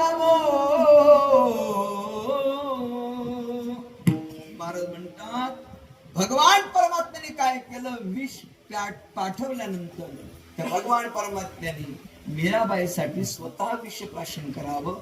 म्हणून तुकोबाराज सांगतात, जो तुझी भक्ती करतो त्यांच्या प्रत्येक कटू प्रसंगामध्ये तू जर त्यांचं परिपालन करत असेल तर तू असं भक्ती प्रतिपालक आहेस. अर्जुनाचे रथी होय हा सारथी, बक्षी पोहे प्रीती सुधारण्याचे. अर्जुना म्हटलं मी सिद्ध करते. अरे हो, पुढे मागे पुढे उभा राहे सांभाळी. भगवान परमात्मा त्यांचं संरक्षण करताय. सगळे युद्ध संपलं, युद्ध जिंकलं आणि भगवंतांनी अर्जुना उतर खाली म्हणे नाही उतरणार, अगोदर ड्रायव्हरने उतरायचं असलं. ते म्हणे हा नियम नंतर, आता उतर खाली. अरे आतापर्यंत नियमांचं पालन केलंस, अगोदर ड्रायव्हर उतरला, मग दरवाजा उघडला, मग मालक उतरला, आताच नेमकं काय झालं म्हणे माहिती नाही, उतर खाली. ऐकत नाही, ढकलून दिलं. आणि भगवान परमात्म्याने अर्जुनाला धक्का मारून उतरल्यानंतर मग अर्जुन उतरला आणि मग रथाचा स्फोट झाला, जाळ झाला. आणि मग भगवान परमात्मा अर्जुनाने बघितलं, म्हणजे हे कसं काय, आणि त्याच्याकरता सांगतो तो उतर खाली. आता मी उतरलो असतो तू असता लक्षात ठेव. महाराज, तो भगवान परमात्मा आलेल्या प्रत्येक संकटाचं निवारण, पुढून आले तर पुढे निवारण करतो, मागावून आली तर मागे निवारण करतो. प्रत्येक बाण येणारा भगवंताने संरक्षण केलं. आणि माझ्या द्रौपदी मातेसाठी मागे उभा राहून त्याने साड्या पुरवल्या. असा कोण आहे तो परमात्मा? भक्ती प्रतिपाळे. तो भगवान परमात्मा भक्ती प्रतिपालक आहे. दुसरा दीनवो वत्सले, भगवान परमात्मा दिनाचं संरक्षण करणार. आता दिन कोणाला म्हणावं? दिन शब्दाचे दोन अर्थ. दीला जर दला जर पहिली वेलांटी असेल तर दिन अधिक अंक बरोबर दिनांक. आपण जे म्हणतो तो दिवस झाला, म्हणजे जो दिवस मोजायचा आपल्याला सांकेतिक भाषेने, सांख्य गुणाने, तो दिनांक. आणि दुसरा दी जर असेल तर तो दिन म्हणजे दुर्बळ, दुबळा. तो असा दिनांचा वत्सल्या. तो कशामुळे होतो? त्याला एक गोड प्रमाण आहे. महाराज म्हणतात, इंद्रियांच्या दिने आम्ही केलो नारायणे. आम्ही इंद्रियांच्या अधीन गेल्यामुळे आम्ही दीन झालो. पण प्रभू, जरी आम्ही असे असलो तरी आमचा तू कोण आहेस? वत्सले. म्हणजे आम्हाला जसं एखाद्या गायीनं आपल्या वत्साची वासनाचं संगोपन करावं, त्याप्रमाणे तू आमचं संगोपन करता असल्या कारणामुळे भक्ती प्रतिपाळे दीनवो वत्सले विठ्ठले कृपाळे होसी माई. महाराज म्हणतात, तू कृपाळू आहेस. हो, तू कृपाळू आहेस. महाराज, भगवंताला कृपाळू म्हणावं. खरंच कृपाळू का? महाराज म्हणतात, भगवंत इतका कृपाळू कोणच नाही. इतका कृपाळूच कोण नाही. कसा काय कृपाळू? आणि त्याने जे दिलंय ना त्याच्या एवढी कृपा कोणच करू शकत. दिली त्रिया हात पाय कान डोळे मुख बोलाया. मागे म्हणू नका, त्याचं विसंगत होतं ना, तर माझ्या सगळं म्हणतात डोळे मुख बोलाया वचन जेणे तू जोडसी नारायण नासे जीवपणा भवरोग. त्या भगवान परमात्म्याने आपल्याला इंद्रिय दिला. प्रत्येक इंद्रिय, तुम्हाला ही इंद्रिय तुम्हालाच कुठं दिली? सगळ्यांना दिली. गाढवाला पण पाय दिले, त्याला पण डोळे दिले, त्याला सगळं दिलं. हो, भगवान परमात्म्याने इंद्रिय जरी सगळ्यांना दिली तरी भगवत प्राप्तीचं यथार्थ फक्त माणसालाच दिलं. मनुष्य द्याचे निदाने सच्चिदानंद पदवी घेणे एवढा अधिकार नारायणी कृपावलोकने दिला. आपल्याला दिलाय तो, अन्य कोणाला नाही. महाराज, भगवान परमात्म्याची आपल्यावर असणारी ही अलौकिक कृपा. त्याने ठरवलं असतं आणि समजा गाढव कुत्र्याच्या जन्मात घातलं असतं. बघा नाही, इथे बघा, जे माणूस म्हणून जगतात ना तीच मंडळी इथे आहेत ना. गाढव पुत्र आले का? नाही येऊ शकत ना, त्यांना ज्ञानच नाही त्याचा.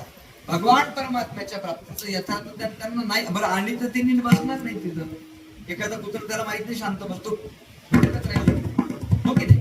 पण भगवान परमात्म्याच्या यथार्थ प्राप्तीचं ज्ञान त्या भगवान परमात्म्याने माणसाला दिली, त्याची कृपा आहे महाराज. आणि भगवान परमात्म्याची कृपा असल्या कारणामुळे तुकोबारे सांगतात, विठ्ठले कृपाळे कृपाळू हा पंढरीनाथ माझ्या वडिलांचे दैवत.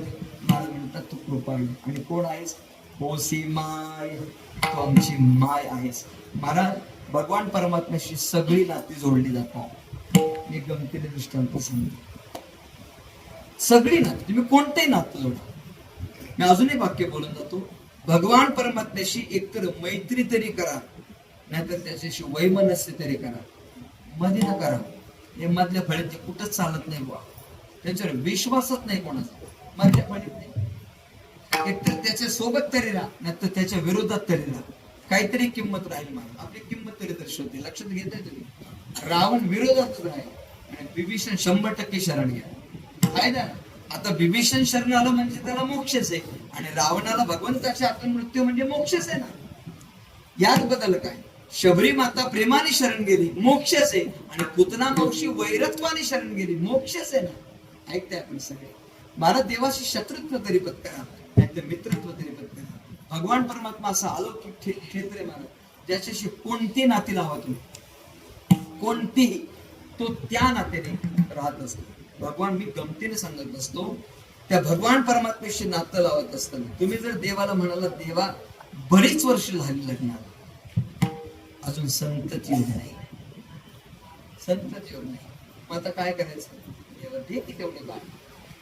सांगू महाराज, भगवंतावर निस्वार्थ प्रेम केलं, त्याची भक्ती केली ना, तर देव तुम्हाला बाळ देतो. बरं का, मी अंधश्रद्धा पसरवत नाही, हे वाक्य नीट आहे. आता सध्या चुकते कुठे तिथे जास्त पॉईंट नाही. आमचे कीर्तन करत पकेट सगळे आता हा खूप जपून बोलायला, बरोबर ना? डोक्यात आणले कीर्तन करायला, काय कोण कोणाची कशी परीक्षा घेईल काहीच नाही. आणि दुर्दैव काय माहिती का, ज्याला पुस्तकाचं थोडस ज्ञान तोच परीक्षा घ्यायला पुढे. गंमत अशी आहे की आमचं संघटन नाही, त्याला करता काय? आता काल परवा एक चित्रफित बघितली, त्याच्या घरी जाऊन त्याला मारलं त्या कीर्तन करायला. आणि तो कुठला असेल काय माहिती, पण ज्या कीर्तनकाराच्या घरी मारलं जातं, आपली शोकांतिका नाही का, उद्या कोणी पण आपल्या घरात घुसेल ना मारायला, आपलं संघटन कधी करणार? एक लक्षात ठेवा, जर एखादा कीर्तनकार शब्द चुकीचा गेला असेल, जाईल माणूस आहे, एवढ्या ओघाने बोलता बोलता एखादा शब्द गेला असेल, तर त्याला प्रोटेक्शन देणं, त्याला संरक्षण देणं काळ. हा, जर तो चुकीचा आहे, त्याला शासन आहे ना, शासनाच्या अनुषंगाने त्याला जे काही कायदे असतील त्याला नियम लावा, त्या नियमाच्या अनुषंगाने कीर्तनावर प्रतिबंध निर्माण करा. पण डायरेक्ट थेट आक्षेप घेणं आणि मारणे हे काही उचित नाही. महाराज, ते कीर्तनकार का माझ्या ओळखीचे आहेत, पण हे चुकीचं आहे असं मला स्पष्ट वाटतं, असं माझं स्पष्ट मत आहे. आता नीट ऐका, भगवान परमात्म्याकडे मूल मागितलं तर तो परमात्मा मूल देतो. अजून पुढचं बोलू, तुमच्या अंतःकरणातली भक्ती जर चांगली असेल ना, भक्ती निस्वार्थ असेल ना, तर तो मूल नाही देत महाराज. बाकी जबाबदार भगवान परमात्म्याकडे मूल मागितलं तो मूल देतो, हे सांगते, बाळ देतो तो. पण अंतःकरणातली भक्ती जर स्वच्छ असेल ना, तर तुम्हाला बाळ देत नाही, तो बाळ होऊन जन्माला येतो. हा, तो बाळ होऊन जन्माला येतो, तुमच्याच पोटी बाळ म्हणून जन्माला येतो. अजून पुढचं बोलतो, तुम्ही भगवान परमात्म्याकडे बायको मागितलं तो बायको पण देतो. काय म्हणते? बरं झालं, बरेच दिवस थांबलो होतो, आता काल झाला का लगेच तेवढंच. देवाकडे बायको जर मागितली तर देव बायको पण देतो, पण जास्त झालं त्यांनी जाऊ नका. आणि गेला तर बिचारीला विचारून ती माझ्याकडे मोक्षी आणायची. या कीर्तनकारानं सांगितलं म्हणून माझा नवरा बिघडला. आता ऐकते, देवाकडे जर बायको मागितली तर देव बायको पण देतो, पण तुमच्या अंतःकरणातला भाव स्वच्छ आणि भगवान परमात्मा निस्वार्थ प्रेम असेल ना, तर देव तुम्हाला बायको देत नाही महाराज, देव तुमच्याकरता बायको पण होतो. हे वाक्य काम्यत्वामध्ये अर्जुनाच्या मनात आलं, कृष्णापेक्षा सुभद्रच पाहिजे. देवाने विचार केला, हा मित्र काय खामाचा, मी एवढ्या चांगल्या वेळात दोघंच आपण, आता मग तू सुभद्रा माझ्यावर फिरत राहिलो, पण याला सुभद्रा पाहिजे ना, मी नकोय ना, मग जाऊ दे, काय बिघडलं, गेला. मी आलो बरं का अर्जुना, कुठं चालला? येतो रे इथून. गेला तो सुभद्रा होऊनच आला. कोण? विश्वाचा मालक कृष्ण परमात्मा. काय प्रेम असेल माझ्या भगवंताचं. माझा भगवान परमात्मा अर्जुना करता सुभद्रा होऊन आला. सुभद्रा तू कशी काय? म्हणजे काय स्वामी, तुम्ही आता आठवण काढलीत ना माझी? अहो मी पतिव्रता आहे, मग तुम्ही आता आठवण काढलीत की नाही? तुम्हाला मनात वाटलं की नाही? अगं मी तुम्हाला मिसकॉलची काय गरज आहे? तुम्ही आठवण काढली की मी हजर राहते, बघा काय गरज नाही मला त्याची, मी आले. असं बरं झाले आलेस, पण आता थोड्याशा सुख गोष्टी काम्यकपणे आहे, काम्यकपणे आनंदित नाही या गोष्टी घडणार. हा, पंढरपुरात ह्या काम्य महाबळेश्वरला गेल्यानंतर या गोष्टी घडणार नाहीत, कारण हे वात्र चाळे तिथंच होणार आहेत महाराज. ते काम्यकवन असल्यामुळे अर्जुन म्हणाला, सुभद्रे आता सुख गोष्टी सांगू, घरी मिळायला भेटत सगळे असतात ना, नीट बोलायला भेटत, खूप बोलायचं वाटतं तुझ्याशी, पण सगळे असतात. बरं ठीक आहे, बोला बरं, काय काय बोलायचे. सगळ्या गप्पा झाल्या महाराज. आणि अर्जुनाचं लक्ष लागत, तो पाणी आणायला गेलाय आणि आला तर म्हणे घाबरू नका, मी गेल्याशिवाय तो काही येत नाही, मी गेल्याशिवाय तो कुठला येत नाही, तुम्ही घाबरू नका. म्हणतात किती पाहिजे, अगं कसला येत नाही. आलं तर काय करायचं, सगळीकडे बोबाटा उठवी तुझं काही चांगलं आहे का? कृष्णाला म्हणते, कृष्ण म्हणे वा रे अर्जुना, आतापर्यंत माझ्यासोबत म्हणलं, आता मला म्हणते चांगलं आहे का? अरे जाऊ दे, तुम्ही म्हणताय ना तो येईल, तो यायच्यात निघून जाते. पण आपल्या आठवणीचं काय? आता इथे भेटलो आपण, मग आठवण नको आपली? पहिला लग्नाच्या साखरपुड्याला पहिली भेट दिली पाहिजे ना. ऐकून द्या, बस रात्रभर बोंबलत ऐकून पहिलाच फोन. हा आता नवीन निघालं साखरपुडा, नवीन केक आणला, कुठला शास्त्र ते माहिती नाही, तो बुके निघाले. असं असू द्या महाराज, नवीन पद्धती निघाले. पण मला वाटत नाही त्या धर्माचरणाला धरून असतील. माझं काही मत नाही, विस्तार करायला माझ्याकडे वेळ पण नाही का? आणि अपूर्ण विस्तारामध्ये अडचण येते, त्यापेक्षा त्याचा विस्तार नको. महाराज म्हणतात काय भेट द्यायची म्हणजे सुगंधी काही नाही द्यायला, मी काय आणलं नाही, पण आता ही अंगठी घे तुझ्या हातामध्ये, अंगठी दिली आणि निघाले. आता भगवान परमात्मा त्या हे इथून जाऊ नको, इकडून जातो तिकडे गेले म्हणजे काळजी करू. मी जरी इकडून गेली तरी इकडून गेल्याशिवाय तो येतच नाही. ऐकते सगळे काही गंमत आहे ना महाराज. भगवान परमात्म्याकडे जर आपण बाळ मागितला तर तो परमात्मा बाळ होऊन जन्माला येतो. भगवान परमात्म्याकडे पत्नी मागितली तर तो भक्ताची पत्नी होतो. मग तो भगवान परमात्मा भक्ताकरता मायका होणार नाही. आमचा काळू विश्वाचा मालक, आमची माय होतो महाराज.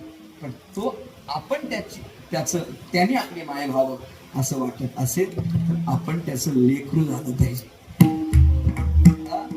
महाराज म्हणतात तुम्ही जर त्याचे लेकरू झालात तर तू तुझी माय होतो.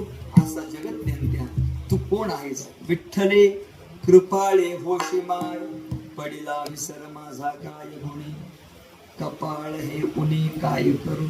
प्रभू मला तुझा विसर कदाचित पडला असेल, माझा अवगुण समजतो, काय मला माहिती नाही. पण एक लक्षात ठेव, कदाचित माझं कपाळ करंट असेल. करंटे कपाळ ज्याच्या नाम नाही वाचे. महाराज म्हणतं माझं कपाळ करंट असेल, माझ्या प्रारब्धात नसेल कदाचित. पण तसं नसेल तर तुम्ही तर माझं कृपाळू आहात ना, तुम्ही भक्ती प्रतिपालक आहात ना. मग तुम्ही काय करा, ज्या संचिताच्या प्रतिबंधामुळे तुमची माझी भेट होत नसेल ते जाळून टाका आणि तुम्ही मला भेट द्या. अभंगास तू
पान हे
काय करू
तुका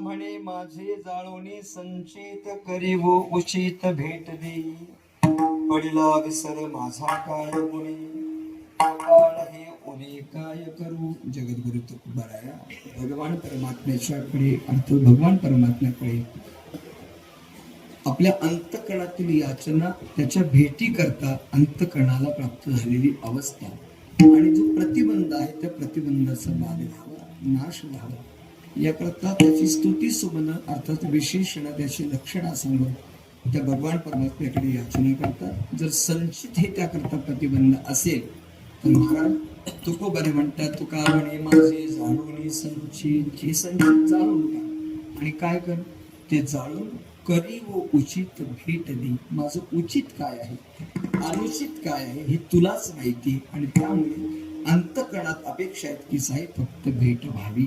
कडीला विसर माझा काय कपाळ हे उणे काय करू यथामती येता अवकाश. या अभंगाचं चिंतन करण्याचा प्रयत्न केला. अर्थ असाच असेल माझा मुळीच दावा आहे. सद्गुरु कृपा माऊली कृपा तुम्हा सर्व थोरा मोठ्यांच्या आशीर्वादाने जसं बोलता आलं तसं प्राप्त वेळेमध्ये या ठिकाणी चिंतन करण्याचा प्रयत्न केला. ब्रह्मलीन समर्थ सद्गुरु माऊली महंत आनंददास महाराज खंडागळे राष्ट्रभूषण पुरस्कार सन्मानित ब्रह्मलीन समर्थ सद्गुरु माऊली दादा महाराज राणे या दोन महात्म्यांच्या पवित्र स्मृतींना अंतकरणपूर्वक विनम्र भावे अभिवादन करतो. आजच्या कीर्तन सेवेसाठी परमार्थिक सन्मित्र किरण महाराज पाटील यांनी मला फोनवर संपर्क केला आणि तुमच्या सगळ्यांच्या दर्शनाचा योग मला प्राप्त झाला. खरं तर या उत्सवामध्ये मी अनेक वर्षापासून सेवा करते.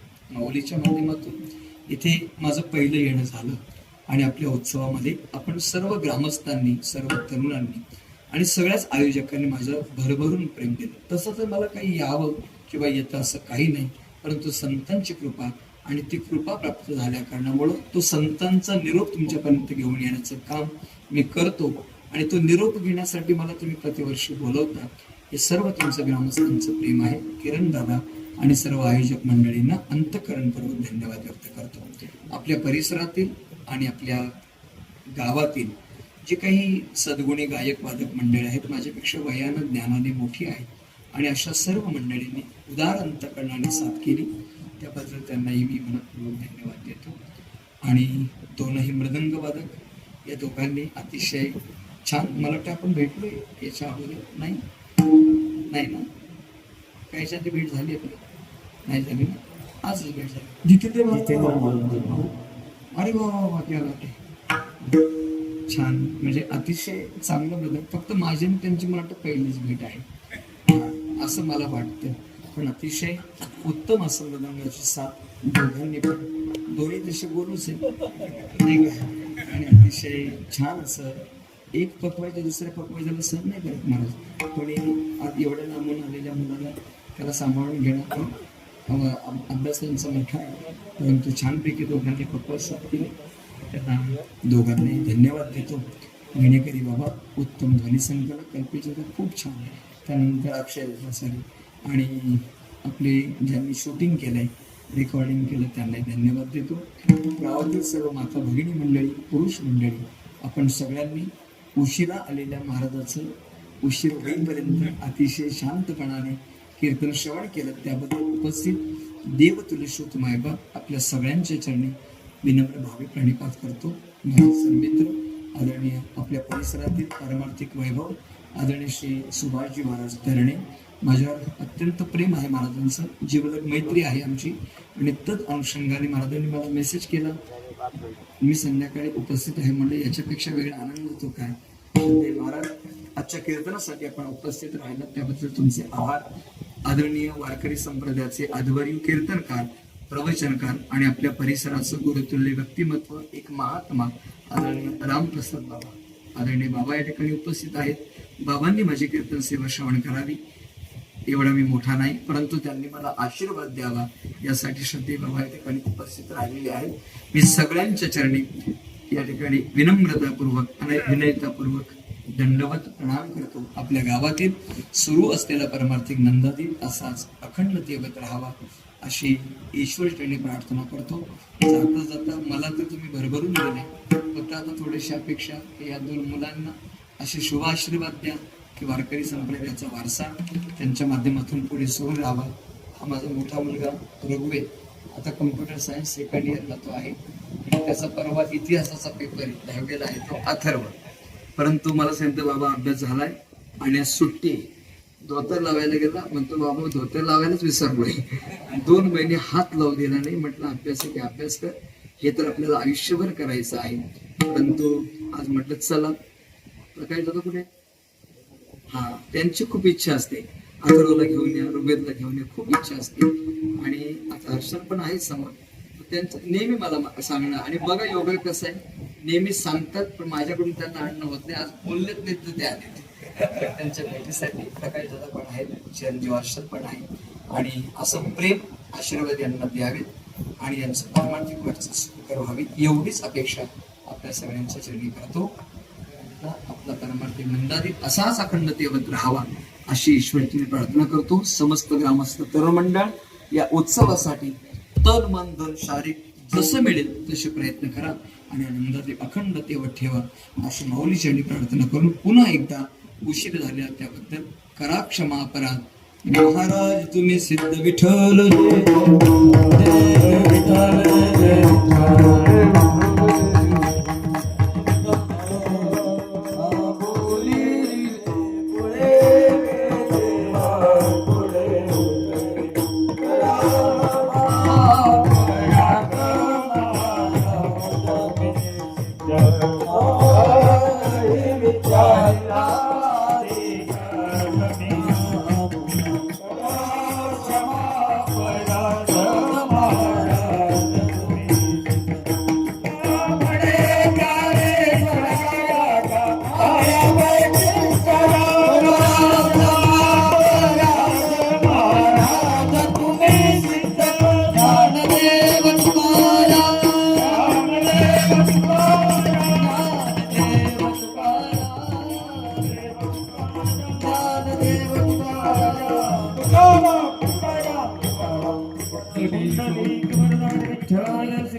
भगवान की जय. मस्तक माझं पायावर या वारकरी संतांच्या आज अखंड हरिनाम सत्याचा 6वा दिवस आणि पत्रिकाद्वारे सर्व कार्यक्रम व्यवस्थित पार पाडले. आणि आता ज्यांची कीर्तनाची सेवा झाली ते आमचे गुरुबंधू प्रवीण महाराज फराड महाराजांनी वेळेवर उपस्थित राहून कीर्तन रूपी सेवेतून ज्ञानामृत पाजलं. त्याबद्दल ग्रामस्थांच्या वतीने त्यांचे आभार व्यक्त करतोय.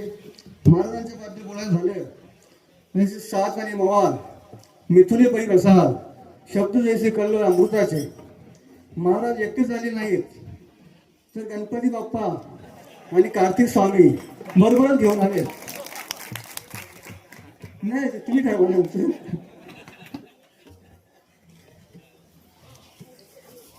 मी खजाली बाबाने विचारलं की आमच्या इकडे महाराज येतात म्हणून, हरट महाराज ते आपलं शिष्य म्हणे सांगितलं तरी, पण त्याचं गायन 1 नंबर असतं म्हणजे सांगितलं मी त्यांना. ते सांगितलं सुरेश कीर्तन परंपरेने होतो याच नावल नाही, पण त्याचं गायन परंपरेने नाही याच मोठं नावल नाही. असं महाराजांनी वेळे रूपशी राहून कीर्तन रूपी सेवेतून ज्ञानामृत पाजलं. त्याबद्दल ग्रामस्थांच्या वतीने त्यांचा आभार व्यक्त करतोय. तसेच त्यांना माऊलीचा प्रसाद म्हणून शाल आणि श्रीफळ देण्यात येत आहे, त्याचा त्यांनी स्वीकार करावा. त्यांना शाल आणि श्रीफळ देतील आजचे अन्नदाते लक्ष्मण शंकर काकडे या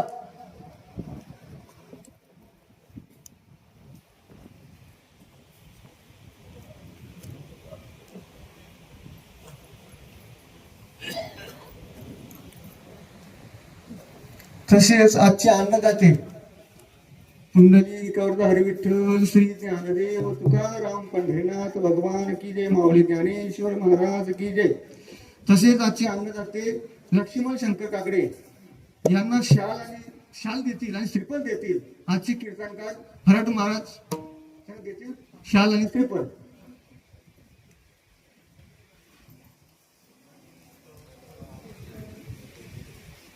तसेच आजचे सौजन्य आहेत महाराजांचे कुमारी भूमिका दिनेश गुरव, कुमारी यतवी निखिल पाटील. कोणी एक असेल तर त्यांनी इथे या आणि महाराजांचे हास्य आणि शाल आणि श्रीफळ घेऊन जा. तसेच उपसरपंच संपदा सुनील जाधव यांच्यातर्फे सुद्धा महाराजांना धोतर आणि उपरण. मी पण सांगित होतं आपल्या मंडळाला का आपण शर्टच घेऊ, म्हणजे त्याचं धोतर असतं आणि उपरण असतं, म्हणजे महाराजांना ड्रेस पण पूर्ण होऊन जाईल. पुन्हा शाल